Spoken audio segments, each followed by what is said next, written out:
Hello, everybody. It's actually past midnight. I definitely should be in bed, but it has been a long day, and I'm still up. So, let's talk a little bit more about UFOs and UAPs, especially David Grusch, the whistleblower.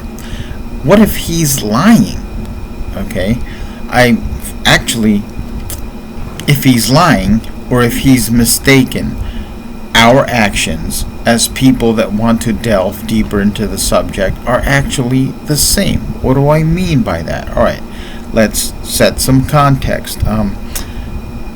If he's lying about seeing and hearing reports about UAPs, then it would imply that he has seen no reports.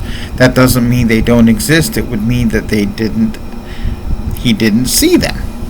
Alright, they could exist and nobody's looking at them. In other words, he could be claiming to know more than he does, which admittedly is common in the UFO world. Let's not beat around that bush.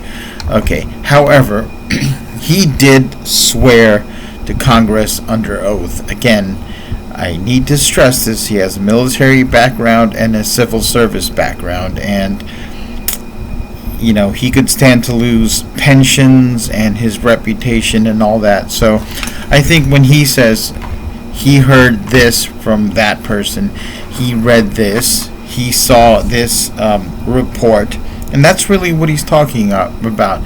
He's talking about reports, mostly on paper, and reports from conversation. That's called reporting. And so I don't think he's lying about what he saw.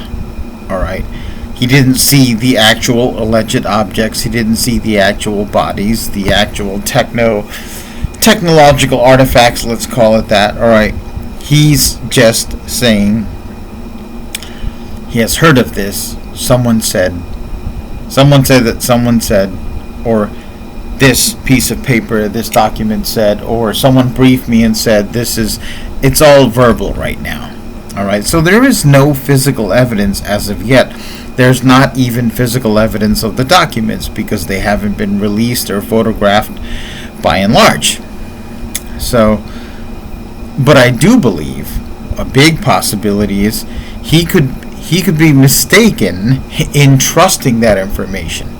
What if none or most of that information is unreliable based on false reports, scanty evidence, or fraudulent or very sketchy evidence, right? Could that be possible? Absolutely. I want to stress this. If you hear about him, swearing to what he talked about under oath, and you immediately reject what he's saying, I think that's really bad. I would argue against it. I would admonish you. Rejection without investigation is the height of ignorance. And if you immediately believe 1,000% everything he says, especially if you know that it's only reports and not personal experience, in other words, he could read a report or hear from somebody, we have a UFO, we have a crashed alien vehicle, but he hasn't seen it, he hasn't touched it, he hasn't seen it doing anything if it's capable of that, right? So, if you say he could never, none of that could be mistaken, none of that could be misunderstood, that's equally bad, and that's going to get you nowhere. So, what do? What are our actions? First of all, we investigate. Someone went to the trouble of being a whistleblower and standing in front of Congress under oath and went to the trouble of all these interviews, right? And he says, I claim this. Now, unlike Bob Lazar has no real evidence. As a matter of fact, there's a lot of evidence he was never where he said he was and never saw what he said he saw.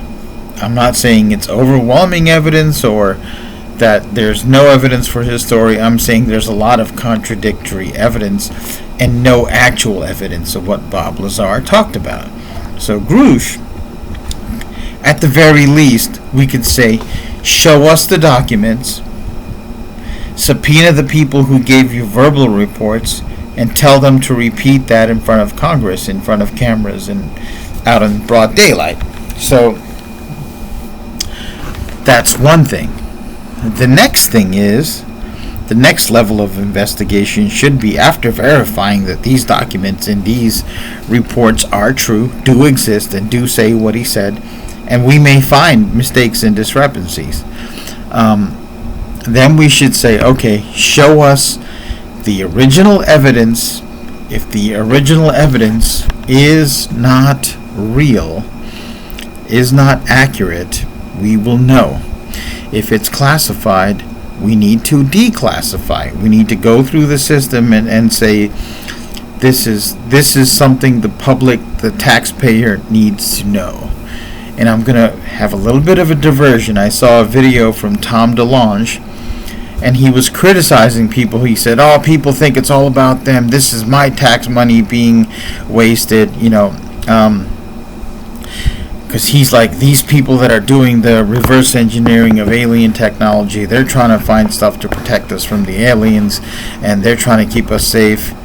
And the implication is we shouldn't be clued in on this.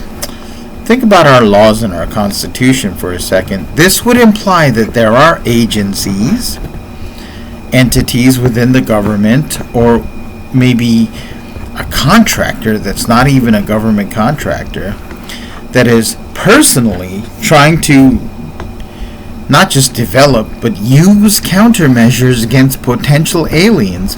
This could be an act of war without the approval of Congress.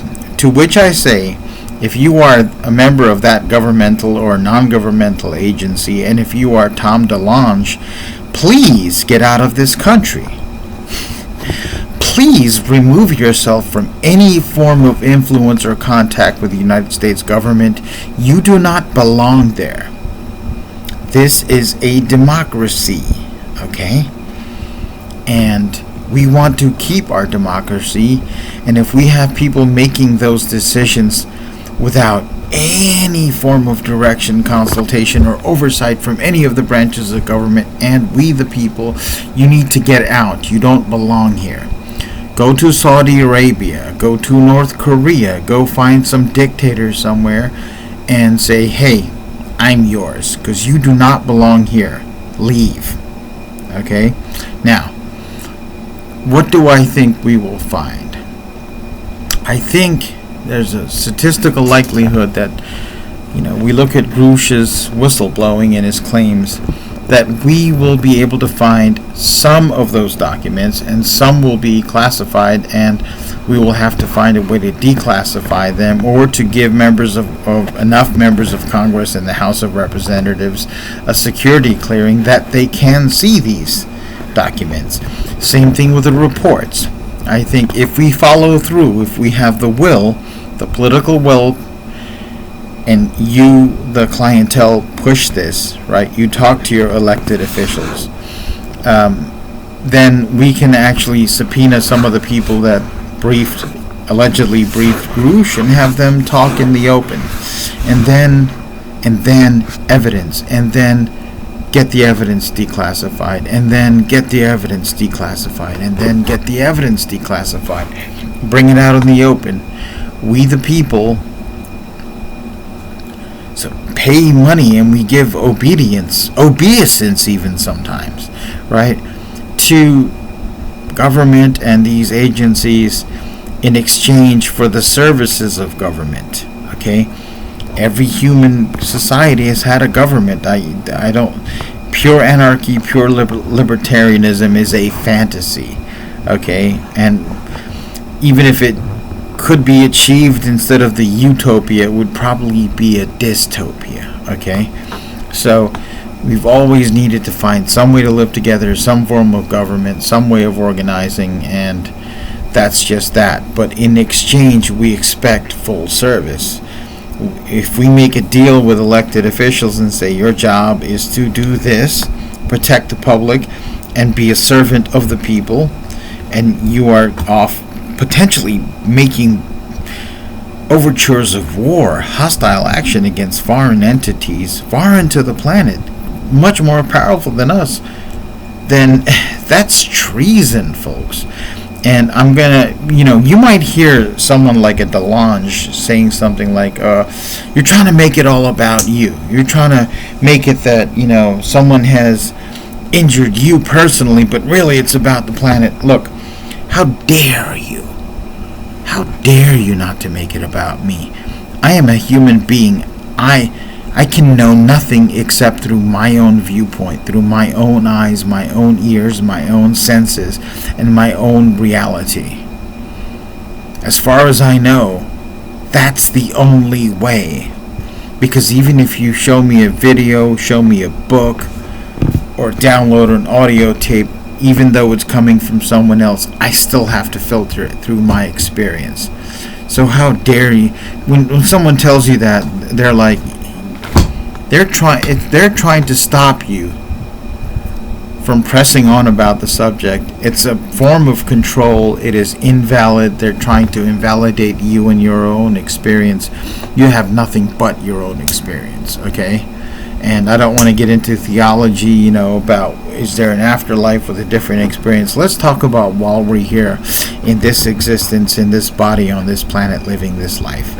So don't let anyone discourage you or demean you for having personal motivations and reasons to look into something.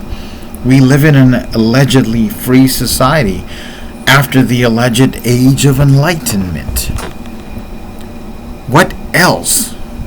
What else should we do but experience life through our senses, come to our conclusions, ask our questions for our purposes? Now, we're human beings. We live in a society. We've made the decision, hey, one of the best ways to live is I pursue my happiness and you pursue yours, but we do not interfere with each other's life, liberty, pursuit of happiness. Notice it doesn't guarantee the result of happiness, but we have decided in this country and most societies, we're like, I won't mess with you and you don't mess with me, and that's probably the best it can be. All right? So, thank you. And again, approach the topic with sanity, an open mind, proper scientific skepticism, and all of your faculties.